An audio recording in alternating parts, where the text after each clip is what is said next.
ಧರ್ಮಸ್ಥಳ ಪ್ರಕರಣಗಳ ಬೆನ್ನಲ್ಲೇ 1986ರ ಪದ್ಮಲತಾ ಕೇಸ್ ಮತ್ತೆ ಮುನ್ನೆಲೆಗೆ ಬಂದಿದೆ. 1986ರಲ್ಲಿ ಧರ್ಮಸ್ಥಳದ ಬೋಳ್ಯಾರು ಗ್ರಾಮದ ಕಾಲೇಜು ವಿದ್ಯಾರ್ಥಿನಿ ಪದ್ಮಲತಾ ಅವರು ನಿಗೂಢವಾಗಿ ನಾಪತ್ತೆಯಾಗಿದ್ದರು. ಪದ್ಮಲತಾ ಅವರ ತಂದೆ ಕಮ್ಯುನಿಸ್ಟ್ ಪಕ್ಷದ ಸದಸ್ಯರಾಗಿದ್ದರು. 56 ದಿನಗಳ ನಂತರ ನೇತ್ರಾವತಿ ನದಿಯಲ್ಲಿ ಆಕೆಯ ಶವ ಕೈಕಾಲುಗಳನ್ನ ಕಟ್ಟಿ ಹಾಕಿರುವ ರೀತಿಯಲ್ಲಿ ಪತ್ತೆಯಾಗಿತ್ತು. ಆದರೆ ಕೇಸ್ನಲ್ಲಿ ಯಾರನ್ನೂ ಕೂಡ ಬಂಧಿಸಿರಲಿಲ್ಲ. ಕೊನೆಗೆ ಈ ಪ್ರಕರಣವನ್ನ ಸಿಐಡಿಗೆ ವಹಿಸಲಾಗಿತ್ತು. ಆದ್ರೆ ಆರೋಪಿಗಳನ್ನ ಪತ್ತೆ ಹಚ್ಚಲು ಸಾಧ್ಯವಾಗಿಲ್ಲ ಅಂತ ಕೇಸ್ ಮುಚ್ಚಿ ಹಾಕಲಾಗಿತ್ತು.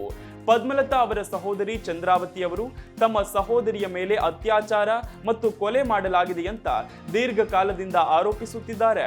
ಈಗ ಧರ್ಮಸ್ಥಳ ಸಾಮೂಹಿಕ ಶವ ಹೂತಿಟ್ಟ ಪ್ರಕರಣದ ತನಿಖೆ ನಡೆಸುತ್ತಿರುವ ವಿಶೇಷ ತನಿಖಾ ತಂಡ ಎಸ್ಐಟಿ ಕೊಲೆ ದಾಖಲೆಗಳನ್ನ ರೀಓಪನ್ ಮಾಡುವಂತೆ ಕೋರಿದ್ದಾರೆ. ಪದ್ಮಲತಾ ಡಿಸೆಂಬರ್ 22, 1986ರಂದು ಉಜಿರೆಯಲ್ಲಿ ಕಾಲೇಜು ಕಾರ್ಯಕ್ರಮಕ್ಕೆ ತೆರಳಿದ್ದವರು ಕಾಣೆಯಾಗಿದ್ದರು. ಪೊಲೀಸರು ಕೂಡ ಆರಂಭದಲ್ಲಿ ದೂರು ತೆಗೆದುಕೊಳ್ಳದೆ ತಡ ಮಾಡಿದ್ದರು. 56 ದಿನಗಳ ನಂತರ ನೇತ್ರಾವತಿ ನದಿಯಲ್ಲಿ ಆಕೆಯ ಶವ ಕೈಕಾಲುಗಳನ್ನ ಕಟ್ಟಿ ಹಾಕಿರುವ ರೀತಿಯಲ್ಲಿ ಪತ್ತೆಯಾಗಿತ್ತು. ಈ ಸಾವಿಗೆ ಕಾರಣ ಏನು, ಆರೋಪಿಗಳು ಯಾರು ಅನ್ನೋದು ಈವರೆಗೂ ಪತ್ತೆಯಾಗಿಲ್ಲ.